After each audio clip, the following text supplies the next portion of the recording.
Shalom Bapak Ibu Saudara sekalian. Pada hari ini kembali kita akan merenungkan satu bagian firman Tuhan yang terambil dari 1 Korintus pasal 1 ayat 18 sampai dengan pasal 2 ayat yang ke-5.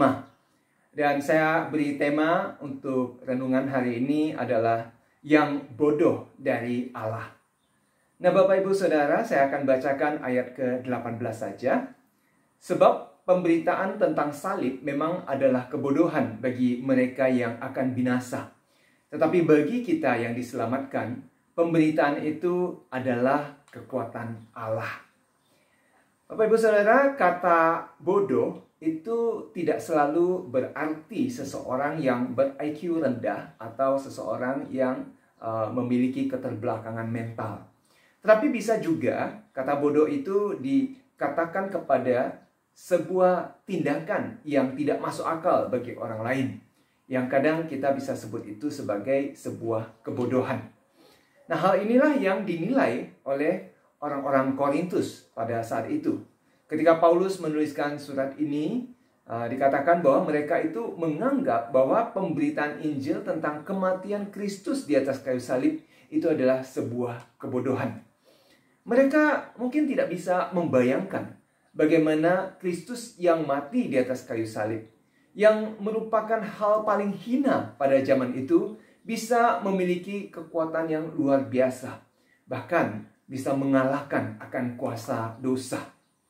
Pada zaman itu, seseorang itu dianggap terpandang atau mungkin berhikmat, itu biasa ditentukan oleh status sosial mereka, kekayaan, dan juga kuasa. Nah, khususnya dalam hal agama, filsafat, dan juga politik.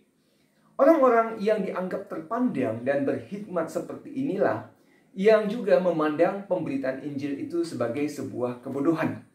Nah, dengan kata lain, mereka itu sebenarnya mungkin merasa diri mereka itu lebih berhikmat daripada Injil itu sendiri.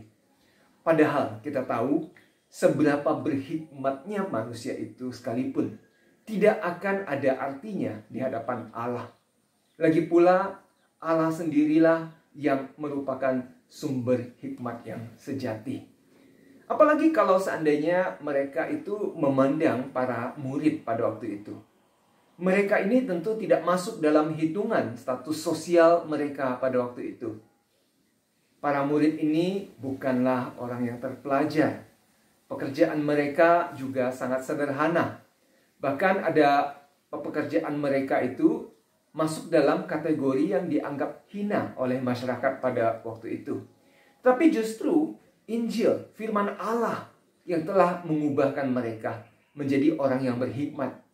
Bahkan dalam satu kesempatan, para pemimpin Yahudi, para tua-tua dan juga ahli-ahli Taurat, yang notabene adalah orang-orang yang terpandang dan dianggap berhikmat pada waktu itu, sempat dibuat terheran-heran oleh hikmat para murid ini.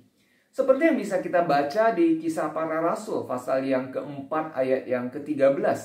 Dikatakan, ketika sidang itu melihat keberanian Petrus dan Yohanes dan mengetahui bahwa keduanya orang biasa yang tidak terpelajar, heranlah mereka dan mereka mengenal keduanya itu sebagai pengikut Kristus.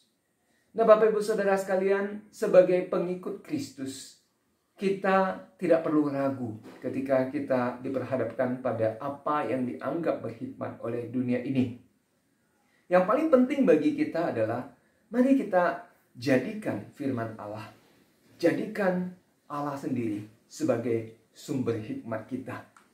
Dan kita tahu sejarah juga telah membuktikan banyak orang-orang percaya dari segala zaman telah diubahkan oleh Injil. Mereka telah diubahkan, ditransformasi oleh firman Allah. Dan mereka menjadi orang-orang yang memiliki hikmat melampaui apa yang dianggap berhikmat oleh dunia ini. Kiranya ini juga yang boleh menjadi pegangan dan sandaran kita. Secara khusus seperti yang ada di ayat 25 dikatakan, sebab yang bodoh dari Allah lebih besar hikmatnya daripada manusia. Dan yang lemah dari Allah lebih kuat daripada manusia. Tuhan memberkati kita sekalian. Amin. Bersandar ajaiblah karyamu, adil dan benarlah jalanmu, Raja segala bangsa yang